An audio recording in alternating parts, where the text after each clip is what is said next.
시청자 여러분 안녕하십니까? 혼족, 나홀로족, 비혼족 이런 신조어들이 낯설지 않은 세상이죠. 혼자 사는 인구가 늘고 있기 때문인데요. 특히 2030 세대에 속하는 청년 1인 가구가 빠른 속도로 증가하고 있는데요. 문제는 청년 1인 가구의 주거 빈곤율이 점점 높아지고 있다는 겁니다. 꿈을 펼쳐야 할 청년들이 다락방 같은 고시원 등 열악한 주거 환경에서 신음하고 있는 겁니다.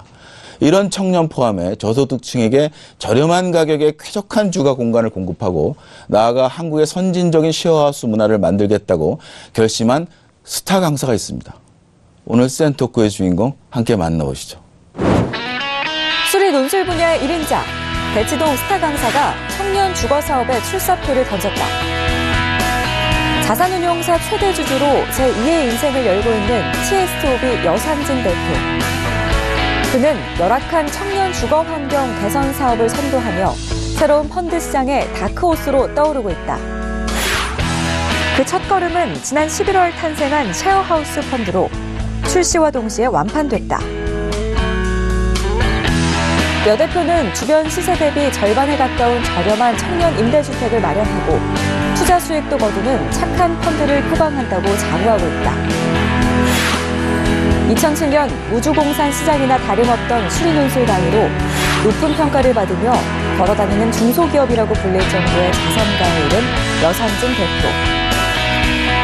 급기야 2016년 운용자산 1조 원 규모의 자산운용사를 인수하게 됐고 이제 부동산 투자를 전문으로 하는 사회적 기업을 위해 한 발 한 발 나아가고 있다.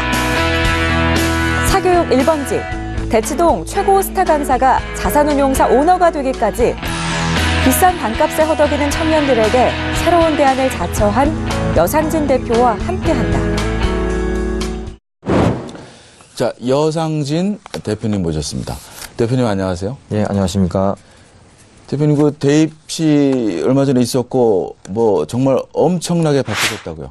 저 근황 좀 말씀해 주시죠. 강의를 수능 끝나면은 이 논술 시즌입니다. 그래서 논술 시즌 그때 이제 강의가 아주 집중적으로 많죠. 그리고 수리 논술 얘기는 조금 이제 뒷부분에서 또 얘기를 하기로 하고요. 아니 수리 논술 강사하시다가 쉐어하우스에 그것도 이제 그 골든 브릿지 자산운용을 인수하셔서 맞습니다. 그 운용사를 통해서 쉐어하우스 펀드를 만들었어요. 맞습니다. 그 왜 그런 쪽 사업을 생각하시는 겁니까? 네, 그 주변 학원 원장들이 그 말리더라고요. 아니 왜 모르는 일을 하려고 하냐. 그래서 주변에서 작년부터 1년 동안 가장 많이 들은 질문이 어쩌다 이렇게 하게 됐냐. 근데 사실은 이제 제가 좀 어렸을 때 좀 가난하게 자라가지고 이 집이란 게 이 사람한테 어떤 영향을 주는지를 너무 잘 알고 있거든요. 그래서 그 최저의 그 하드웨어, 물리적인 최저선 아래에 사는 사람들의 관심이 많았어요. 그래서 돈 벌면은 뭔가 좀 그런 주거 쪽을 해봐야 되겠다 생각하고 있었고, 제가 이제 또 학생들을 가르치잖아요. 그럼 그 중에서 이제 성과가 좀 드라마틱하게 올라가가지고 좋은 대학 간 애들은 찾아옵니다. 제가 워낙 대형 다중 강의 하다 보니까 이제 사제지간에 끈끈하진 않아요. 마치 이제 연극 착 하고 빠지는 것처럼 이제 강의만 하고 빠지는데, 그래도 이제 기억에 많이 남는 애들, 자기가 이제 감명 많이 받고 성적이 많이 올라서 이제 수리논술을 대학 가면 찾아오는데, 이제 찾아오면 후프라도 한잔 하고, 그때 하는 얘기가 이제 가장 힘든 게 생활비랍니다. 등록금은 이렇게 대출도 되고, 근데 이제 매달 생활하는데 이제 가장 큰 비중을 차지하는 게 이게 주거비라는 거예요. 주거비. 예, 월세. 그래서 얼마냐 물어봤더니 그 말도 안 되는 방에 그 신촌에 1000에 55, 막 65. 거의 그건 직장인들이나 살 수 있는 거잖아요. 애들이 알바해서 살 수 있는 레벨이 아니죠. 근데 이제 그거보다 조금 밑에 있는 데는 이제 아까 말씀드린 너무 열악한 고시원이 35만 원, 40만 원. 가보시면 이제 너무 안 좋죠. 그래서 그런 대화를 하다가 내가 뭔가 제가 가르쳐서 진학한 애들을 위해서 뭔가 할 수 없을까 생각하는 차에 이 연세대 총학생 회장의 편지를 보게 됩니다. 제가 총장한테 썼어요. 연세대 총장한테 총학생회 회장이. 편지 골자가 뭐냐면 내용이 학교 땅에 외부에서 돈을 기부받아서 그러니까 공사비도 안 들고 땅값도 안 들었는데 왜 우리는 69만 원씩이나 내야 됩니까? 1인실에. 학교 안에 있는 게 69만 원이라니까요. 그러면 그 학교에서 운영하는 건데. 이제 운영 주체는 따로 있죠. 그래서 나중에 알아봤더니 이게 이제 20년 동안 운영을 하고 이제 빠지는 거예요. 이 지어준 사람들이. 그러니까 이 사람들 입장에서 이제 20년 동안 다 이제 모든 걸 뽑아내야 되니까. 그리고 나서 이제 학교에다가 기부를 하고 나오는 거거든요. 그 건물을. 그래서 이게 비쌀 수밖에 없는 이유는 있긴 있구나. 그리고 그 기숙사를 짓겠다고 만들어진 돈, 펀딩 받은 데가 또 이제 8% 정도의 수익률을 요구하니까 이 기숙사를 지으라고 이제 마련된 돈 자체도 또 성격이 별로 좋지는 않은 거였던 거죠. 그래서 연세대학교에서 땅도 비싸게 판 거 아니에요? 아니, 땅 갖고 있죠. 땅 갖고 있고 이제 건물을 외부 돈으로 지어서 이제 이거 건물 나중에 갖게 되는데 어찌됐거나 뭐 그런 거는 학생들하고 관계가 전혀 없는 구조적인 이야기고 학생들은 69만 원에 이제 사는 거죠, 어찌됐건. 그래서 그걸 보고 이제 이건 좀 너무 심한 것 같다. 그래서 제가 이제 그때 각오를 하게 됐죠. 이게 학생뿐만이 아니라 청년, 주거. 그러니까 학생 하면 또 학생만 해당되는 것처럼 보이잖아요. 그래서 넓게 보면 이제 20대, 이제 소득이 좀 낮고 뭔가 직업을 가지기 시작해야 되는 뭐 이런 나이대에 뭔가 이제 좀 좋은 주거 상품을 공급해야 되겠다 해서 실제로 이제 개인적으로 그걸 시도를 했어요. 개인적으로 땅을 사가지고 제가 한 18명 정도 살 수 있도록 이제 하려다가 뭐 여차해가지고 이제 못했습니다. 뭐 그 땅 주인이 땅을 또 싸게 안 팔고 어쩌고 막 이래서 그러던 차에 이제 부동산 투자를 이제 한 2건 정도 하게 됩니다. 그래서 미분양으로 남아있던 그 큰 대형 평형 오피스텔 그걸 또 이제 싸게 어떻게 연줄이 닿아서 사가지고 그걸 제가 또 공사를 좀 해가지고 한 집인데 2가구처럼 세를 줄 수 있게 제가 이제 공사를 했어요. 그러니까 58평짜리 오피스텔이었는데 그걸 반을 잘라가지고 20몇 평짜리로 2가구를 살게 하니까 수익률이 좋아지잖아요. 그래서 좀 아이디어를 넣어서 해줬더니 이제 또 저는 수익을 좀 많이 보고 나왔고요.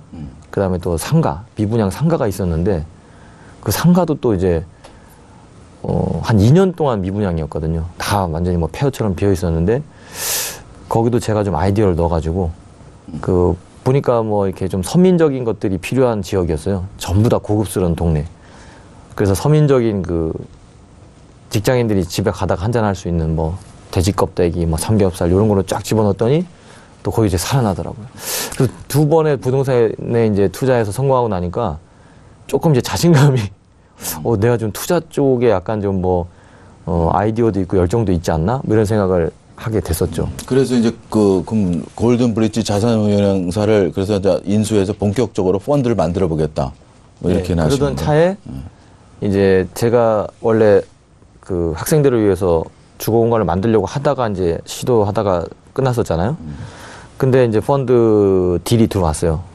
그 운용사를 인수할 수 있는 딜이 들어왔는데 가만히 생각해 보니까 제 개인의 자금으로 뭐 좋은 집을 싸게 제공하면은 이게 규모가 아무래도 한계가 있잖아요. 근데 이제 운용사를 이제 인수하게 되면은 그 좋은 성격의 돈들을 모아서 더 좋은 일에 이제 규모 크게 실현할 수 있겠다. 이런 판단이 들어서 이제 인수를 결정하게 된 거죠. 그 설정이 30억. 그게 지금 신촌? 예, 신촌입니다. 신촌 어디 있게입니까? 예, 신촌에 하여튼 뭐 저기 정확한 위치는 이게 좀 싸게 공급되다 보니 정확한 위치는 나중에 준공될 때 제가 한번 그 영상으로 보여드리고. 그럼 이제 거기 주변 시세보다 뭐 얼마나 저렴하다고 좀 예, 그게 가장 걱정돼요. 지금 그 주변의 쉐어하우스 1인실이 55만 원 정도 합니다. 52만 원에서. 근데 저희가 이제 37만 원에서 그 39만 원 정도 사이니까 이게 뭐 거의 한 18만 원, 뭐 15만 원 정도 이제 싸거든요. 거기다가 이제 좀 쾌적한 주거 공간, 뭐 그 공용 공간도 좀 많이 좀. 이제 1층이 이제 전체가 그 첫 번째 이제 사이트는 여성 전용인데요. 그 젊은 여성들이 가장 중요하게 여기는 게 이제 보안입니다. 불안하거든요. 이 범죄로부터. 그래서 1층이 뭐 카페 겸 라운지 겸 뭐 공용 공간이기도 한데 이제 외부로부터 누가 들어오면 이제 매니저가 상주해가지고 그걸 이제 거기서 뭐 배달시켜도 거기까지밖에 못 옵니다. 그래서 이제 그런 그 보안에 관련된 것이 상당히 이제 잘 갖춰져 있고, 그리고 이제 공유시설 중에 휴식. 우리가 사실 뭐 혼자서 원룸을 얻어서 살면, 아까 말씀드린 뭐 1055 이런 걸 살면은 본인이 즐길 수 있는 공간이 그 원룸 하나 안에밖에 없어요. 내부밖에.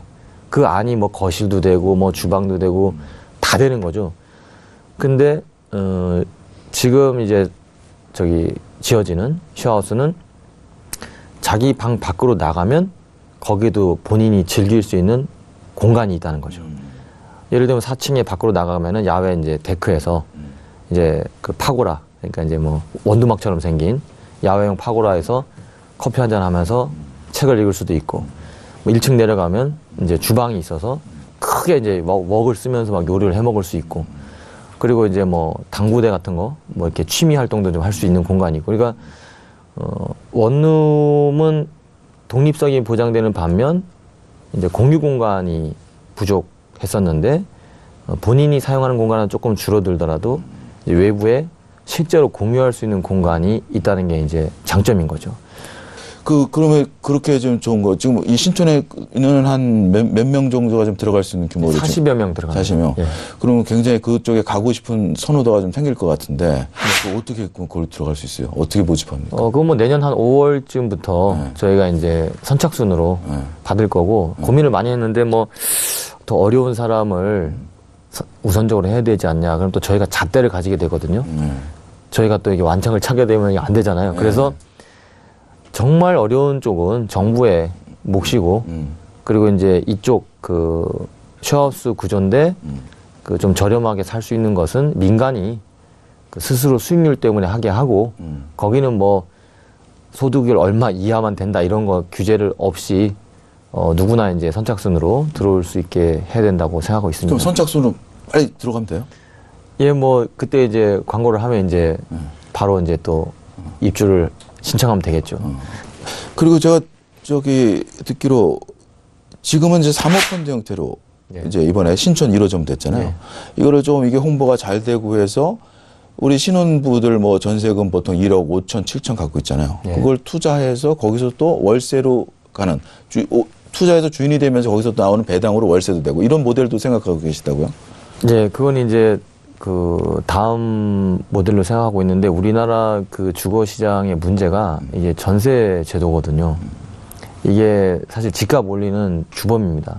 그 레버리지 효과가 있어가지고 이제 집을 전세 주고 나머지 갭, 뭐 전체 집값의 한 10%만 심한 데는 뭐 10%에서만 20%만 있으면 집을 살 수 있잖아요. 그러면 어떻게 보면 전세 세입자의 전세금을 이용해서 이제 집을 재테크 수단으로 이제 하게 되는데, 이 전세가 사실은 주인한테 전세 보증금 주고 나면 거기서 수익이 하나도 발생 안 하는 돈이잖아요. 근데 전세금은 높고. 그래서 제가 어떤 아이디어를 냈냐면, 그 재산을 축적해야 되는 과정 중에 있는 사람들이 너무 전세금에다가 큰 자기의 거의 대부분의 재산을 박아놓고, 그리고 또 대출까지 받아가지고 그 위에다 올려가지고 이제 살고 있는데, 이 전세보증금을 펀드에 투자하는 형태로 받아서 본인들이 살고 있는 집의 월세를 이 펀드 수익으로 대체시킬 수 있다면은, 그럼 이게 적당하고 쾌적하고 좋은 집에 살면서 나의 가장 큰 재산인 전세 보증금이 나에게 이제 1년에 한 5%, 6% 수익을 준다면 이러면 아주 좋겠다. 그래서 제가 이제 요거는 이제 학생용은 아니고요. 투룸 내지 쓰리룸을 한 건물에 뭐 한 12세대 정도 들어가도록 해서 그 전세 보증금을 펀드로 이제 가입을 시켜서 거기서 이제 매월 또는 뭐 분기별로 이렇게 수익을 제공하는 그런 모델을 한번 시행을 할 계획입니다. 조만간. 그 보통 우리가 보면은 저기 우리가 사실 일반 우리 서민들이 보면 부동산 임대업 하면 자린고비, 그냥 돈만 챙기려고 임대로 챙겨가고, 뭐 이렇게 뭐 사실 임대 또 세금도 잘 안 내고 이제 문재인 정부도서 이제 세금도 걷겠다라고 이제 투명화를 추진하고 있는데 참 이미지가 안 좋아요. 부동산 임대하는. 근데 그런 문화를 이제 하나하나 이제 깨가면서 이제 좋은 쉐어하우스 문화를 만들겠다는 게 너무 보기가 좋습니다. 네, 그 부분도 드릴 말씀이 있는데 이게 그 개인이 집을 지어요. 자기 돈으로. 그러면은 그 방에서 나올 수 있는 최대의 월세를 뽑아낼 수밖에 없습니다. 그게 자연 현상이거든요. 투자 수익을 극대화해야 되니까. 근데 금융기관이 하게 되면은 이 돈 낸 사람들한테 약속한 투자 수익률은 연 6%잖아요. 그 이상 받을 이유도 없고 받아서도 안 되는 거잖아요. 그러니까 설계를 잘하면 이제 월세가 낮아지지만 이제 더 받을 요인이 없는 거죠. 우리 여 대표님 그 전에 이 사업을 하기 전에 그 수리 논술 이분에서 어떻게 한 수리 논술이 시작된 지가 10년 전인가요? 이제 본격적으로 전 대학이 시행한 거는 2008학년도니까 2007년에 시작됐죠. 예. 여 대표님 그 전에 그러면 사회생활 거의 초년에 그러면 수리 논술을 좀 시작하신 건가요? 이제 뭐 계속 학원 하다가요. 수학 학원 하다가 이제 수리 논술이라는 분야가 이제 열리던 시기에 이제 수리 논술로 대한민국 최초로 간판을 달았죠. 수리 논술이라는 글자가 간판에 들어간 게 제가 처음이거든요. 근데 거기서 어떻게 이렇게 두각을 나타내서 이렇게 성공을 하셨어요? 자, 쉽지 않았죠. 왜냐하면은 그 수학 학원들이 시즌이 되면 여름방학이나 수능 끝나고 그때 그 학원 내에서 논술을 해줍니다. 수리 논술을. 그러니까 수리 논술이 뭐냐면 옛날 본고사라고 생각하시면 돼요. 문제가 수능 문제보다 훨씬 어렵고 그 이만한 팔절지에 쫙 한 문제를 한 페이지에 걸쳐서 다 써서 이제 그 푸는 겁니다. 그러니까 학생들의 표현력, 그 다음에 사고 능력 뭐 다 측정되거든요. 이 답안지 하나만 보면 얘가 저기 똑바로 살았는지까지 글씨가 막 완전히 뭐 지렁이 기어가듯이 이런 애들도 많아요. 근데 그런 거다 보니까 이제 더 어려운 수학이니까 이제 수능 수학 하다가 조금 더 하자. 뭐 이 정도 개념이었는데 제가 보니까 사실은 그거는 말이 안 되더라고요. 더 어려운 수학인데 공부를 더 짧게 합니다. 이상하잖아요. 그래서 제가 이거는 1년 내내 해야 된다. 이렇게 여름방학에 잠깐 하고 수능 끝나고 잠깐 해갖고는 안 된다. 그래서 1년짜리 프로그램을 처음 만들게 됩니다. 그래서 1년짜리 프로그램을 만들었더니 주변 원장들이 이제 다 내기했죠. 뭐 6개월, 뭐 1년, 이따 망한다. 그러니까 이제 저하고는 조금만 해가지고 먹고 살 수가 없는데 시즌 때 잠깐 하는 거를 1년 프로그램을 만들었으니 자기들끼리 술 먹으면서 이제 내기를 한 거예요. 몇 개월 만에 망한다. 근데 뭐 제가 봤을 때 본질적으로는 어려운 수학이니까 당연히 길게 준비해야 되고 또 어려운 수학이다 보니까 이게 그 문제도 많이 없었어요. 그래서 문제 만드는 것도 상당히 또 공을 많이 들였고 그리고 어려운 수학이니까 강의가 재미가 없을 수밖에 없거든요. 근데 제가 이제 미니 시리즈 드라마 연출하는 PD라고 생각하고 이 1시간 반, 2시간을 연출을 했죠. 어떻게 해야 애들이 재밌게 이제 빨려들까 강의만 가지고. 그래서 이제 오답을 설계합니다. 오답을 강의해줘요. 쫙 강의해주면은 애들이 아까 자기도 똑같이 썼거든. 그러니까 이제 좋아하죠. 이렇게 해서 이렇게 딱 답은 이거다. 딱 그러면 그럼 망했다. 갑자기 애들이 집중을 확 합니다. 뭐 망했다고? 아니 나 지금 아까 시험 볼 때 그렇게 써냈는데 그래서 왜 망했는지를 이제 그 뒤부터 이제 설명해주고 그 깨우침을 주면 이제 애들이 좋아하겠구나. 강의 구조 자체를. 그러니까 문제를 설계할 때도 이 애들이 함정에 빠지도록 자꾸 이제 설계해 놓는 거예요. 시험장 가서 힘들어할 부분, 자주 실수하는 부분을 일부러 이렇게 딱 해놓고 그런 것처럼 태연하게 이제 강의하다가 이렇게 해서 망하는 겁니다. 이러면 이제 갑자기 집중하죠. 역시 그 수리논술에 성공하고도 다른 사람들이 그냥 수학의 일부분으로 날림으로 그냥 대충 하던 거를 본질적으로 아이들한테 그 오답 노트라든지 시행착오라든지 이런 걸 몸소 보여주시면서 그 아이들한테 정말 조금 더 한꺼풀 벗겨서 다가가신 게 성공하신 거고요. 예, 그 본질을 좀 이렇게 충실하게 전달하려고 한 게 그게 이제 진정성이 통했던 것 같고요. 이 주택, 이 쉐어하우스 문제도 남의 집 현재 그냥 가정, 아파트 이런 거를 빌려서 제공하게 되면 그건 본질이 어긋나는 거거든요. 우리가 쉐어라고 하면 공유자가 붙어가지고 공유 경제는 좋은 걸로 돼 있잖아요. 근데 사실은 저 집이 월세 100만 원짜리 집인 그런 물건인데 애들을 한 5명 넣어서 40만 원씩 해서 200만 원을 받는 게 사실 이게 공유가 아니거든요. 공유는 안 쓰고 있는 거, 지금 현재 안 쓰는 거, 필요가 나한테 필요가 없어서 저 사람한테 싼 값에 줘서 저 사람이 쓰면 이게 가치가 살아나서 저 사람은 싸게 써서 좋고 저는 이제 안 쓰인 게 쓰여서 좋은 건데, 그래서 제가 이제 쉐어하우스 본질이 뭐냐, 본질은 공유인데 그 공유 공간에 대해서 탐욕을 제거하고 제공하면 수리논술 시작과 마찬가지로 본질이 통할 것이다, 진정성이. 이제 그렇게 보고 있는 거죠. 네, 말씀 감사합니다. 네. 자, 여 대표님은 1막 수리 논술 분야에서 성공을 거두셨는데요. 이제 2막인 쉐어하우스 부동산 시장에서의 큰 꿈을 가지고 이제 그 발을 디디셨습니다. 쉐어하우스 펀드 시장에서 만난 사업 파트너가 계신데요. 골든 브릿지 자산운용 문미숙 대표입니다. 문미숙 대표님 모셔서 쉐어하우스 펀드 시장의 비전과 전망 한번 들어보는 시간 갖겠습니다.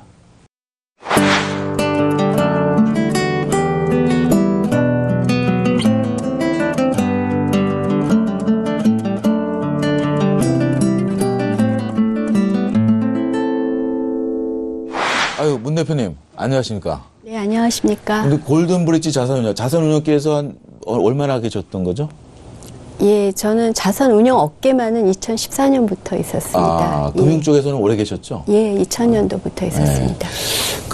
지금 우리 이제 아까 여 대표님이 이제 이 교육 쪽에 계시다가 자산운용 쪽을 인수하신 거는 거의 첫 사례 아니신가요? 네, 첫 사례로 들었습니다. 그러면 굉장히 그 금융과 교육의 만남인데 예.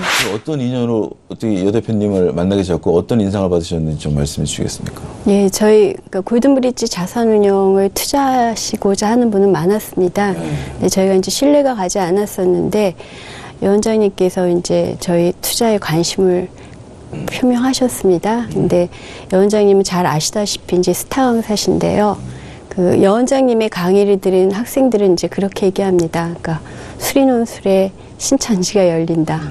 그래서 이제 여 원장님과 같이 금융 투자를 하면 금융 투자에 신천지가 열리겠구나 생각을 해가지고 그래서 이제 이 골든브릿지 자산운용이라는 하우스를 쉐어하면 되겠다.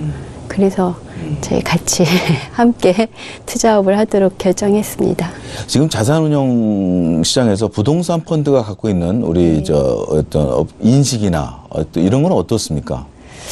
그러니까 기존에 이제 부동산 펀드들이 그 투자자들의 수익률에 천착하다 보니까 이렇게 선순환 구조가 아닙니다. 근데 이제 여 원장님께서 그 설계하고 계획하신 이 쉐어하우스 펀드는 그 투자자들과 함께 그 투자 상품인 이 쉐어하우스에 입주하는 임차인들과 같이 이제 이익을 쉐어하는 구조여가지고 예, 그 부동산 펀드의 저변을 확대하고 또 숙성시킬 수 있는 계기가 된다고 생각되어집니다. 그 지금 쉐어하우스 펀드 지금 앞으로 지금 냉정하게 금융 전문가로서 어떻게 아까 이제 테마별로 이제 여러 개 만드시고 공모 펀드도 만들 이제 포부를 갖고 계셨는데 냉정하게 어떻게 지금 쉐어하우스 펀드 지금 구상하고 계신 펀드를 어떻게 좀 시장 평가해 주겠습니까? 예, 이제 쉐어하우스 펀드를 테마별로 구성하고 계신데요. 그러니까 그 주거 수요는 절실한데 자금력이 취약한 주거 취약계층들 있지 않습니까? 그러니까 실버 세대라든가 또는 신혼부부들 그리고 또 싱글맘들 그리고 이제 독신 남자분들 이런 경우에 이제 각자의 그 주거의 절실함과 또 각자 원하는 그 주거의 형태가 있습니다. 그러니까 주거 사고 싶은 주거가 아니라 리빙, 살고 싶은 주거에서 원하는 그 테마들이 있거든요. 그러니까 노인분들 같은 경우는 이제 요양시설이 필요하시고, 그 다음에 이제 워킹맘들의 경우는 보육시설이 필요하고, 그리고 이제 또 싱글남들의 경우에는 커뮤니티가 필요하고, 예, 이런 식으로 각 그 수요층에 따른 테마를 형성을 해서 이제 쉐어하우스를 공급할 계획이기 때문에 그 시장 전망이 굉장히 밝습니다. 그리고 우리 여 대표님, 예. 이 보니까 이 앞으로도 이제 펀드를 계속 이제 시리즈로 내놓으실 텐데 펀드 이름이 좀 재밌어요. 골든 브릿지 알레프 하우스 전문 투자형 3호 부동산. 이 알레프 하우스. 예. 하우스는 집이죠. 그건 알겠는데 예. 알레프가 어떤 뭐 의미가 담겨 있는 겁니까? 예, 알레프가 이제 수학 기호입니다. 예. 그 1900년대 초반에 이제 칸토어라는 참 천재적인 또 비운의 그런 학자가 있었는데 무한 집합의 세계를 건드렸어요. 무한을. 그래서 막 정신병자라고 이렇게 막 손가락질 당하다가 진짜 정신병 걸려서 죽었거든요. 근데 어찌됐건 그 학자가 관심을 가졌던 그 무한 집합, 그 무한 집합을 나누는 그 기호입니다. 그래서 알레프 제로 그러면 이제 뭐 자연수 정도의 무한 세계, 알레프 원 이러면 실수 정도의 무한 세계. 그래서 그 알레프를 이제 제가 수학을 좀 하다 보니까 그 기호를 이제 이게 마치 구글이라는 그 저기 상호가 구골이라는 수학 용어에서 왔거든요. 구골이 이제 우리 용어로는 무량대수 뭐 이렇게 해서 완전히 그것도 이제 영거배수 뭐 이런 건데 이 기호는 제가 하려는 일이 무한히 좀 좋게 퍼져나가는 뜻을 담으면 좋겠다라고 해서 이제 수학 기호에서 무한을 뜻해서 가져왔고요. 그 다음에 이제 히브리어하고 코란 이 두 알파벳의 첫 글자입니다. 그래서 원래는 이제 그 유대인들이 그 황소를 되게 무서워했어요. 황소가 이제 뿔이 달려가지고 힘이 엄청 세니까 막 밭도 갈고 해야 되니까 그래서 황소의 뿔에서 유래해가지고 힘을 뜻하고 첫째를 뜻하고 영적인 힘 이런 것도 뜻하고 있어요. 그래서 거기에는 또 이제 뭐 이건 미래 얘기지만 이 유대인들이 세계 금융시장을 좌지우지하잖아요. 뭐 JP 모건 뭐 이렇게 해가지고. 근데 이제 실물에 기반하지 않은 뭐 좀 이제 그래서 욕을 많이 얻어 먹었거든요. 뭐 파생 상품들을 만들어 가지고 그 이제 숫자 놀이를 많이 해가지고 이제 본인들은 연봉 많이 받고 뭐 세계 금융 좌지우지하고 그래서 저는 이제 저가 월세 시장에 그 실물에 기반해서 좀 유대인들을 좀 놀래게 해주겠다 그런 뜻도 담겨 있습니다. 문 대표님, 네. 그 지금 문재인 정부가 정부 주거 안정을 위해서 그 정부 주도로 많이 이제 대량 뭐 임대주택도 거기 포함됐고요 공급하겠다는 거지 않습니까? 이 정부 주도로 주거 안정, 주거 공급을 하는 부분에 대해서 우리 시장과 대비돼서 어떻게 좀 가야 된다고 보시는지요? 예, 그 서양 격언에 그 지옥으로 가는 길은 선의로 포장되어 있다라는 말이 있습니다. 그러니까 정부에서 그 주거 취약계층을 지원하기 위해서 마련하는 여러 대책들이 결국은 특정 소수의 그 투기 자본가들의 배를 불리는 역할을 하는 경우가 많았습니다. 기존에. 그러니까 시장의 수요 공급에, 그러니까 공급적인 측면에 직접 개입하는 것보다는 이런 저희 시장 논리에 의해서 저희 사업자들이, 투자업자들이 제대로 된 그 결과를 가져올 수 있는 그 토대를 형성해 주는 쪽에 좀 주안을 맞춰 주셨으면 좋겠습니다.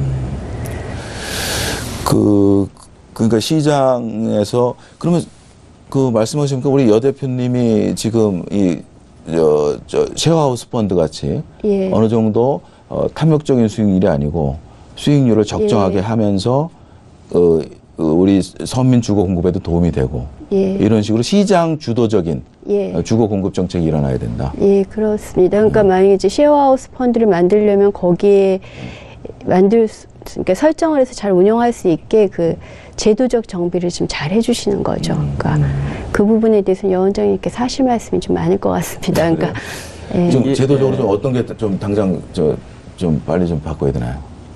일단 이제 관 주도로 하게 되면은 그 사업에 이제 이익을 보는 그 개체들이 있거든요. 일단 관 주도로 이제 하는 그 지정된 땅의 용적률을 높여줘 가지고 그 토지 처음에 토지를 팔고 나간 사람이 이제 이익을 보고 그리고 그 사업을 하는 시행자는 한 8년 후에 또 이제 분양할 수 있거든요. 뭐 이런 구조. 그리고 또 투표권이나 뭐 세금도 안 내는 뭐 투표권도 없는 이런 외지 청년들이 와서 이제 또 그 지역에 또 살게 되는 뭐 이런 구조가 있어요. 그래서 지역 주민들이 이게 뭐 생기는 거 하나도 없이 피해만 보니까 이제 데모를 막 하는 겁니다. 집회를 하고 막 저기 항의를 정말 대대적으로 많이 해서 이제 기사가 많이 났죠. 근데 그걸 이제 님비 현상으로만 이렇게 몰기에는 이제 들여다보면 좀 현실이 좀 그 지역 주민들이 혜택을 보는 게 없는 정도로 이제 관에서 이제 주도로 이제 밀어붙이는 겁니다.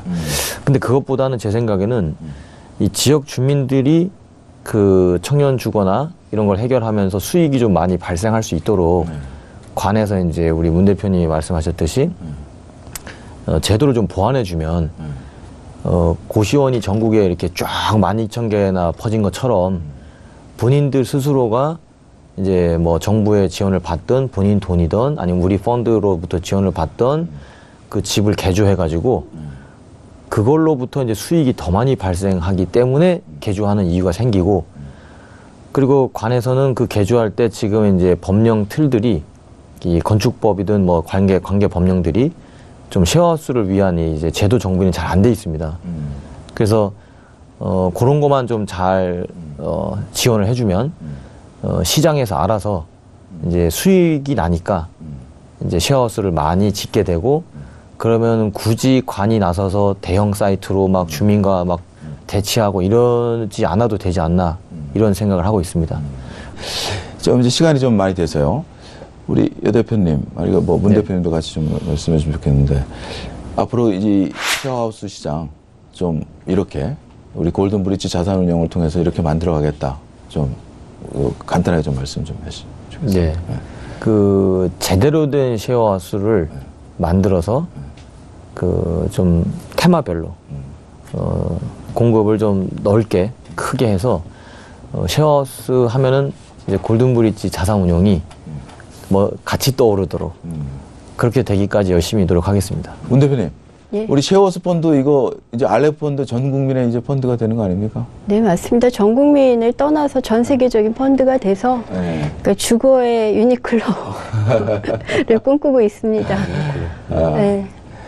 저는 평소에 정말 이 부동산 그 투기 하면서 이 뭔가 이 부동산이 그저 돈벌이밖에 안 되는 수단으로 전락한 거 이거에 대해서 많이 정말 이런 건 아닌데라고 많이 지금 라고 많은 그 우리나라 부동산 그 이 투자문화에서 좀 자괴감을 느꼈는데 오늘 두 분 뵙고 나니까 앞으로 이제는 양화가 이 투기적인 악화를 구축하는 그런 시대가 올 것으로 좀 희망찬 기대를 가져옵니다.